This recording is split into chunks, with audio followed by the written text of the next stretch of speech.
2, 1. Welcome to Antimatters. Hello everyone. Up today we got the Pogonomyrmex barbatus. They've been doing absolutely brilliantly, well I think so anyway, over the past few months in their mini Venus. They've gone from 1 queen to now about 15 workers, although this has come with a little bit of mess. I've been trying to keep up with their cleaning, but as they eat their seeds, they make so much mess because they chew them up and just spit out the pulpy bits. It's kind of getting a little bit hard to clean them now because, well, I think they sting really badly, and as you can see though, the whole colony seems to be doing pretty good on the whole.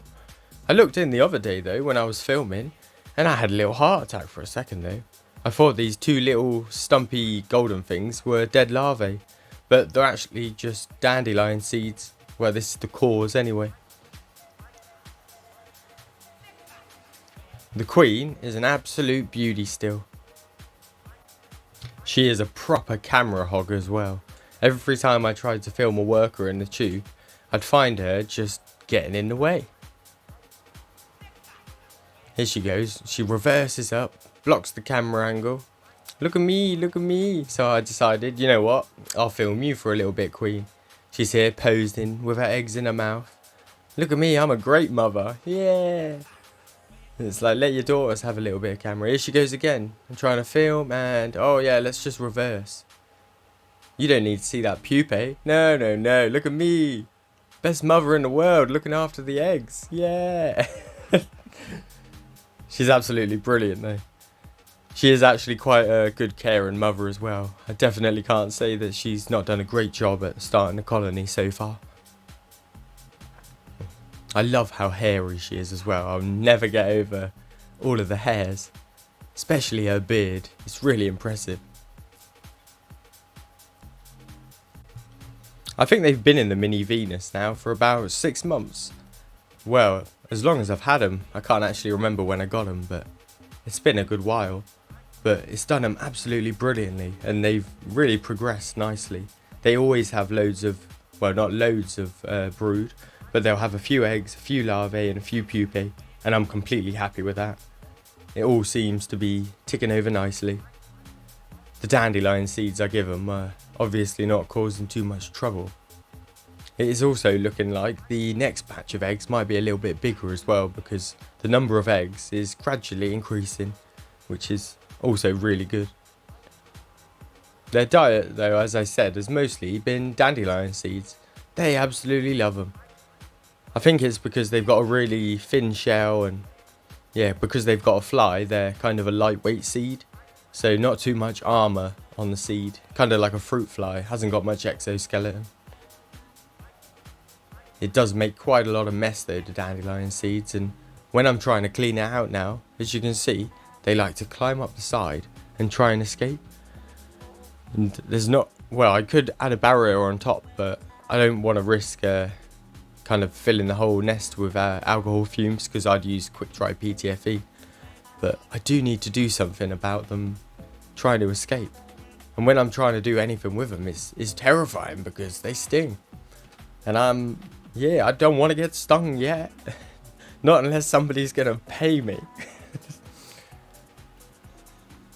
As I said though, the Venus Mini has done them great, but I think it's time they got an upgrade. As with most upgrades, this includes a medium Saturn. You just can't beat them, to be honest, because they got the 5 tubes and they'll do pretty much most 99% of colonies absolutely fine. Also decided to give them a little Tetra Tower and a green drinker as well, because the whole thing was looking a little bit sterile in the pure white. I then added in a couple tubes. They've got a water tube, which is completely water. This one is so they can have a drink. They got a dry tube, and this one is so they can store their seeds in it without them germinating. As the Pogonomyrmex, they are seed eaters, so yeah, you gotta chuck your seeds in, and they like to make their big pile of seeds. Finally, I gave them kind of a standard tube, so if they decide they need a new house at any point, it's all ready to go. It was time for the big move though. I think I got everything ready. I had cotton balls all ready to go just in case things went south.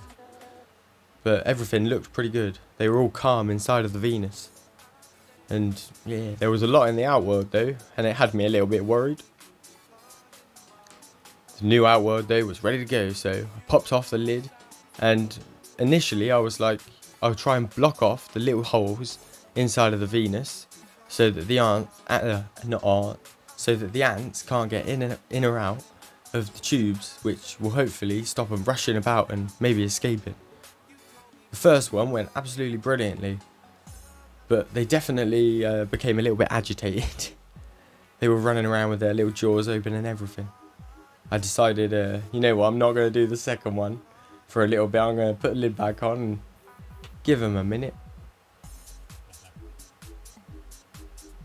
Start with that, I thought I'll get that tube off that I blocked, and there was one worker in there, so the first worker went into the nest. She looked really good against the white backdrop. I can't lie, I was super happy about that. I decided to stick a old tube as well, straight into the new Saturn. Hopefully it will have the smell of the old nest and they'll feel a little bit more comfortable in it. I then tried to, well, I was gonna think about just opening the tube, taking it off the nest and then chucking it in and trying to brush all the ants in. But I thought, no, I'll try and plug it again. But the Venus has two different sized holes, and the first one, yeah, that one went great, but second one, no. Eventually, one of them got on the tweezers, so it was panic time, and I flicked her straight back in. And then panicked some more as well once I looked back and was like, oh, I've taken my eye off the nest for a few seconds. One of them might have got out. Delicately, though, I flicked the initial escapee back in.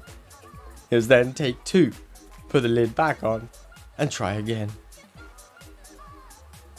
For a third time, I was going in for the blocking, and I was going to do it this time. But as you can see, it didn't work out again. I think at this point, I just decided, you know what, I'll give up, and then I'll use the piece of cotton to just mop you up straight out the outworld floor. This actually went really well. Then the camera ran out of storage space, so I moved the main tube over while no one was looking, and there were two workers left. One of them was trying to get out and one of them was hidden in the corner, but quickly got them in. They were all set though in their new medium Saturn.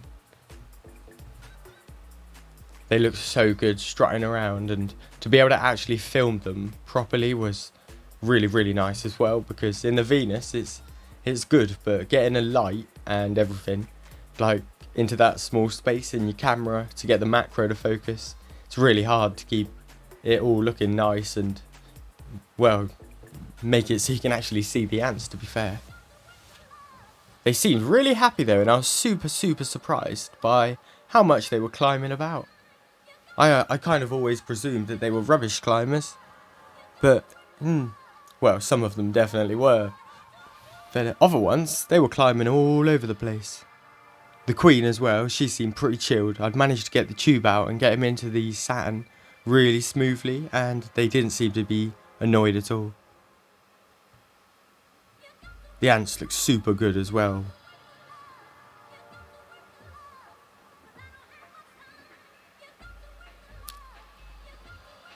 I watched them explore them for quite a while, and it was really nice just watching them as they scouted out every corner. Slowly they'd all kind of bump into each other, and it's like, hey, and they'd have a little chat. Oh yeah, I've been round the corner, I went to the shops earlier, I got this magazine and they said that this happened. And then stuff, they'd have a little gossip. So I kept an eye on the little entrance, and eventually I saw some of them going in and out too, which was quite nice because it's like you found the nest and everything's good. This little girl had a little bit of an issue, but she eventually got in. I decided to give them a few little dandelion leaves with some fluff as well. I thought, oh, if they need any seeds, they can nibble on some of them. And I also gave them a seed feeder. You can see it in the background, but it's not full of dandelion seeds because I haven't got infinity dandelion seeds. It's quite difficult to harvest them. I definitely recommend this ant to any experienced keeper because they're brilliant. The only reason I can't advise it to anyone else is you don't see many colonies about, so I'm not actually sure how hard it is. I've personally found it quite easy so far with the Venus, and just giving them seeds seems to have done the job.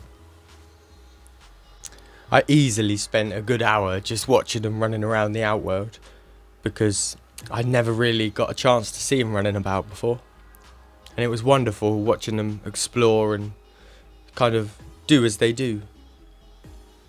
I also got a little bit worried about this worker. I thought she was injured for a second. Turns out when I filled the drinker, I'd spilled a little bit of water and she was just having a drink. She wasn't dying and lying on the floor in agony sort of thing. The workers and queen in the tube though, they seemed really settled. Everything looked brilliant in there. You could tell some of them had been to a new area as well and only just come back because they were cleaning themselves like mad as well. They must think they're all dirty or something. I looked into and had a mini heart attack when I saw this worker attacking a larvae. Turned out again it was a dandelion seed.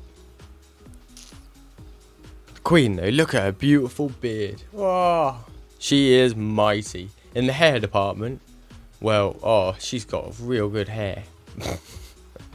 I think it's like she's up there with a polyrachus just because her hair is so impressive. They're almost like spikes. Eventually though, the queen got word that there was a massive outside to her nest, and every time in the old Venus she'd run outside and explore the outworld when I put food in. And yeah, I think she's got a good adventurous spirit now.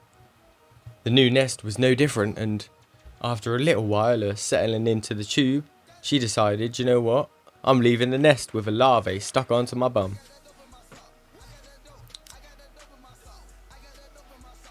And also little work has got to come in.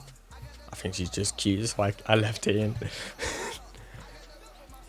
The queen had a little look about, but decided, you know what, I don't think this is for me, so I'm going to head back in and have a cup of tea. I just love her big fat bobblehead as well. She is like one of my favourite queens, and she's so full of character. Once she got back in as well, because she'd been outside, she was dirty. So this little worker had to give her a quick little groom. When you got so much hair and stuff, you got to keep it all clean to live your best life, I guess. It must take a lot of combing and brushing to keep it all looking so good. I think as well at some point the little larvae had fallen off too, because it seemed to just disappear after a minute. And it was like, where's it gone? And I didn't see it anywhere in the outworld or anything, so yeah, maybe one of the workers nipped it off and legged it. They're doing really well though. The workers are also super hairy, but it's a little bit harder to see. Going forward, I can't wait to see how they do in their medium satin. As I said, so far, all the ants I've put in it, they've always done really well. So things should hopefully head in the correct direction. I'm not going to hibernate these or anything yet. However, I do need to do a little bit of research and figure out what needs to be done in that department, because I do intend to look after these girls properly. Anyway, I think that's all for this update on the Pogonomyrmex barbatus. I hope you enjoyed the video, and yeah, as I said, I definitely recommend them if you're thinking about getting another species. Possibly even if you're a beginner, as long as you can keep them hot. I think hot and stable temperature, that seems to be the hardest bit, and as long as you've got access to dandelion seeds. But they come round in spring and about now, to be honest, so you could run outside and grab yourself like 50 handfuls of dandelion seeds and fill up a tub. Then you'd be sorted. Anyway, thanks for watching though. I hope you enjoyed the video. Until next time, may your ants live long and prosper. Have a fabulous week, and bye!